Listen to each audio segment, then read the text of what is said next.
Now, I have my own prejudices and preconceptions, and the great thing about making Trust Me films is they are often challenged by the facts.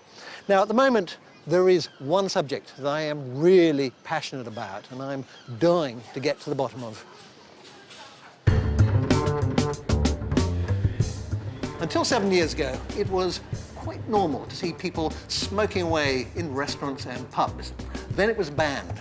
Now, cigarettes in public places are making something of a comeback, albeit with a twist. This is vaping, using an electronic cigarette to produce a nicotine-rich vapor instead of burning tobacco. But are they bad for you? In the last 2 years alone, the number of people using them has trebled to over 2 million. They're legal inside most public buildings, and you can even see people vaping in offices. The debates rage about their possible effects on our health. It's a very emotive subject, so I want to look at the evidence from a medical point of view. The first thing to understand is that smoking and vaping are very different. Smoking burns tobacco to release a large dose of addictive nicotine very quickly. But nicotine's not the major problem. Alongside it comes a cocktail of around 4,000 toxic chemicals, increasing the risk of cancer, heart disease, and other serious illnesses. Electronic cigarettes heat up a cartridge of liquid to form a vapor, which can be inhaled instead of smoke. This vapor contains a nicotine hit, along with flavorings and other chemicals.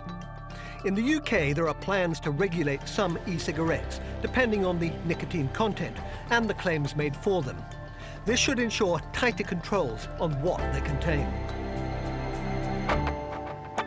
Now, the manufacturers of e-cigarettes obviously claim that they are much safer than normal cigarettes. But are they? We thought it'd be interesting to test normal cigarette smokers and those who use e-cigarettes and find out exactly what's going on inside their bodies. We've taken samples of saliva, urine and breath from a range of vapors and a group of smokers. And we've done the same test to look at the risks of passive vaping. First, nicotine levels. We found that vapors get a similar dose of nicotine to smokers. Now for the test on the real nasties. Carbon monoxide, associated with heart disease, and acrolein, associated with cancer and lung problems. Here, the vapors had significantly lower levels, similar to those found in non-smokers. As for the risk from passive vaping, our test found no evidence that the vapor was affecting people nearby. Despite the evidence from our small-scale tests and other bigger studies, I still can't quite get rid of my gut feeling that because cigarettes are so harmful, there might be some hidden dangers lurking in e-cigarettes.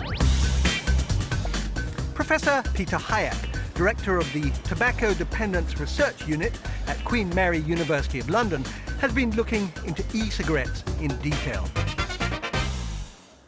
Electronic cigarettes have only been around for a short while. Is there some long-term risks we are not aware of? I think we can't exclude it altogether. I suppose some of the flavorings in e-cigarettes may turn up to be a danger. There may be risks for some people with lung issues. I think they are unlikely. If there is a danger, it's likely to be a small fraction of a danger of smoking.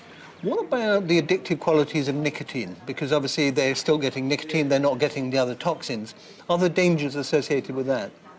There are. Nicotine is an addictive substance, and the proportion of people who use nicotine will become hooked. A lot of people drink coffee, right? You've got a coffee cup in front of you. I've got one. Yeah. A lot of people are hooked on coffee, and nicotine use would be roughly in the same category if there were no other toxic chemicals which accompany it. Do you think that e-cigarettes are a big change?